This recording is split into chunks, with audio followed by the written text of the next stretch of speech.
আলোচিত বুয়েট শিক্ষার্থী আবরার ফাহাদ হত্যা মামলার মৃত্যুদণ্ডপ্রাপ্ত আসামিদের আপিল ও ডেথ রেফারেন্সের রায় ঘোষণা করেছেন হাইকোর্ট। ২০ জনের মৃত্যুদণ্ড ও ৫ জনের যাবজ্জীবন ঘোষণা করে ঢাকার দ্রুত বিচার ট্রাইব্যুনাল ১-এর দেওয়া রায় বহাল রাখা হয়েছে এতে। বিজ্ঞাপন রোববার ১-৬ মার্চ বিচারপতি এ.কে.এম. আসাদুজ্জামান ও বিচারপতি সৈয়দ এনায়েত হোসেনের হাইকোর্ট বেঞ্চ এ রায় দেন। ২০১৯ সালের ৬ অক্টোবর বুয়েটের শেরেবাংলা হল থেকে তড়িৎ ও ইলেকট্রনিক্স প্রকৌশল বিভাগের দ্বিতীয় বর্ষের ছাত্র আবরার ফাহাদের মরদেহ উদ্ধার করা হয়।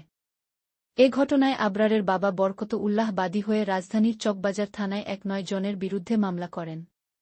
মামলাটি তদন্ত করে বুয়েটের ২-৫ শিক্ষার্থীর বিরুদ্ধে ২০১৯ সালের ৩ নভেম্বর পুলিশ আদালতে অভিযোগপত্র দেয়। বিজ্ঞাপন অভিযোগপত্রে বলা হয়, আসামিরা পরস্পর যোগসাজ করে ছাত্রশিবিরের কর্মী সন্দেহে মিথ্যা, বানোয়াট ও ভিত্তিহীন অভিযোগ তুলে আবরারকে নির্মমভাবে পিটিয়ে হত্যা করেছেন। অভিযোগপত্র আমলে নিয়ে ২০২০ সালের ৫ সেপ্টেম্বর আসামিদের বিরুদ্ধে অভিযোগ গঠন করেন আদালত। ওই মামলায় ২০২১ সালের ৮ ডিসেম্বর রায় দেন ঢাকার দ্রুত বিচার ট্রাইব্যুনাল ১। রায়ে ২০ জনকে মৃত্যুদণ্ড ও ৫ জনকে যাবজ্জীবন কারাদণ্ড দেওয়া হয়।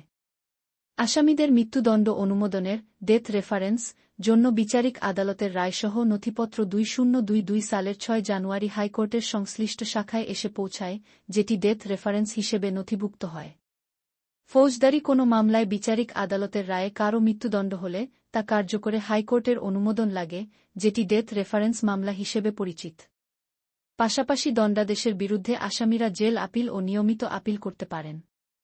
সাধারণত ডেথ রেফারেন্স ও এসব আপিলের উপর একসঙ্গে হাইকোর্টে শুনানি হয়ে থাকে।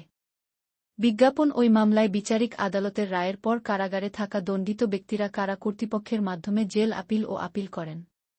পৃথক জেল আপিল গ্রহণযোগ্যতার উপর শুনানির জন্য ২০২২ সালের ২-৬ জানুয়ারি হাইকোর্টে ওঠে। সেদিন আদালত তা শুনানির জন্য গ্রহণ করেন। পাশাপাশি নিয়মিত আপিল করেন কারাগারে থাকা দণ্ডিত আসামিরা। আসামিদের এই ডেথ রেফারেন্স, জেল আপিল ও আপিলের উপর হাইকোর্টে একসঙ্গে শুনানি হয়। গত বছরের ২-৮ নভেম্বর রাষ্ট্রপক্ষ পেপারবুক মামলার বৃত্তান্ত উপস্থাপনের মধ্য দিয়ে শুনানি শুরু করে। এরপর পেপারবুক থেকে উপস্থাপনের মাধ্যমে গত ১ ফেব্রুয়ারি থেকে পুনরায় শুনানি হয়। সেদিন থেকে মধ্যে একদিন ছাড়া প্রতি কার্যদিবসে শুনানি হয়। সর্বশেষ গত ২-৪ ফেব্রুয়ারি শুনানি নিয়ে আদালত মামলাটি রায়ের জন্য অপেক্ষমান রাখেন।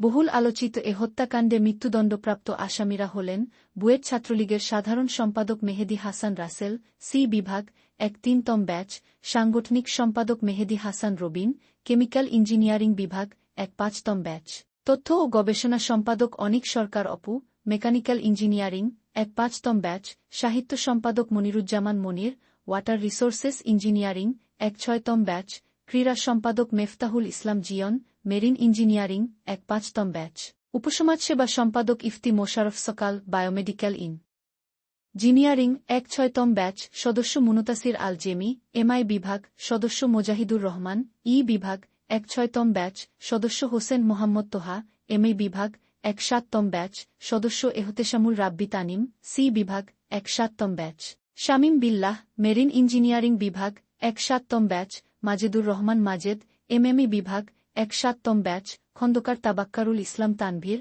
মেকানিক্যাল, ১-৭তম ব্যাচ, মুহাম্মদ মোর্শেদুজ্জামান মণ্ডল জিসান, ই বিভাগ, ১-৬তম batch, S M Najmus Sadat, MA বিভাগ, ১-৭তম ব্যাচ, মোর্শেদ অমর্ত্য ইসলাম, এমএ বিভাগ, ১-৭তম batch, Mizanur Rahman, water resources, ১-৬ batch, Shamsul Arefin Rafat, mechanical engineering, উপদপ্তর সম্পাদক মুজতবা রাফিদ, কেমিকৌশল এবং এস এম মাহমুদ সেতু, কেমিকৌশল।